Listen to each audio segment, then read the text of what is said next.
Hey guys, welcome to Radiation Test. Today is December 25th, 2011, and today we're going to be looking at some wild Alaskan pink salmon caught wild in the open waters. I figure that's an excellent candidate to throw in front of the Geiger counter. And I just now opened this can and I put some of the salmon into a patty and then sandwiched it in between two pieces of wax paper, and then I set the Geiger counter on top of it. Now, it's only been sitting there for about 20 or 30 seconds, so the graph's not going to be spiking yet if it did happen to be contaminated. So now what we're going to do is we're going to take a little chunk of this salmon and we're going to set it on both sides of the Geiger counter.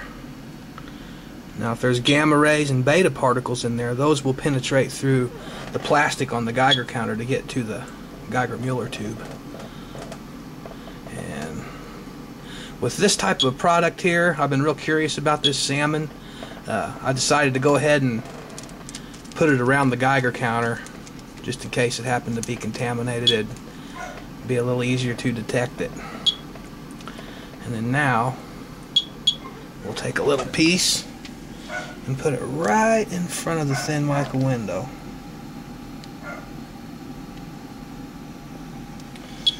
There we go. Chirp, chirp, chirp, chirp, guys. But I wouldn't be too worried about that yet. We'll find out soon enough. Okay, now if we look up here at the graph, we're currently displaying 3 hours of data, and let me resituate this camera a little bit. There we go. And if you look through all this data, draw a line directly through it, you'll see that it comes right out at 14 counts per minute. Excuse me. So we're going to go ahead and let it run for 90 minutes and see if we can get a spike on the graph or inconsistency in the bottom readings or through the middle of it. So we'll just let it run for a little bit, guys. Let me go ahead and look at this here. Need to get my stuff together a little better before I make these videos, maybe. But let's see here. Look at the minute by minute printout.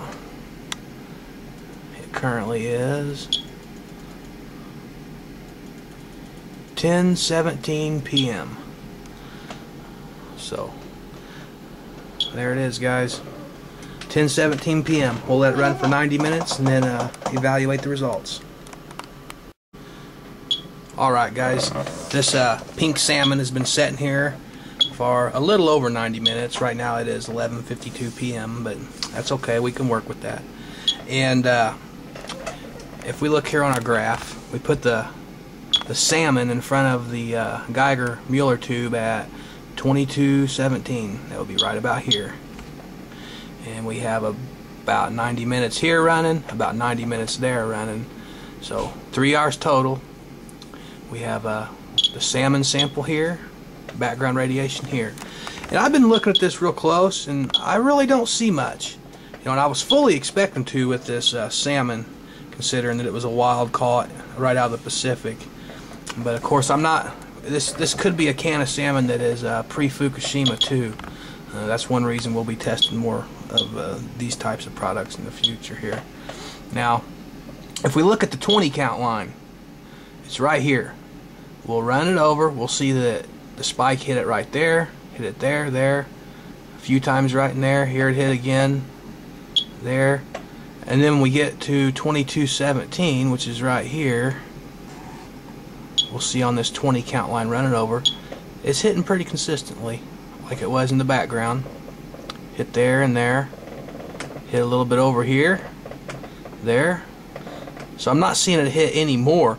Actually, it kind of looked like right in here on the 20 count line that the background radiation hit more. So that doesn't look too bad. Now, as far as the background radiation, we had 24 counts here, and we didn't get any more than 24 counts on our salmon sample running. That's a good thing. So, excellent. Now, if we look down here at the low counts, here's the 4 count line right here. We saw in the background radiation it hit one time right there. And as we run over, we don't get any low counts in the 4 range.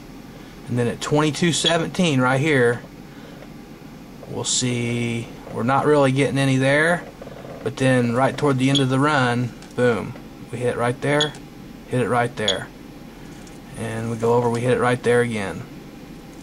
So it looks pretty good, guys. And then whenever I look at the 14 and the 12 count lines running right through the middle of all this data, it looks consistent. I always like to look for these patterns of empty spots, because my theory behind this is if you have a lot of radiation in something and it's causing the Geiger-Müller tube to detect more gamma rays, alpha or beta particles and alpha particles, I would think what we would see is a spike, and if at the very least what we would see would be more counts in the 16, 18, 20 range, and that would cause us to have empty spots in the lower ranges on this data. That's my theory behind that.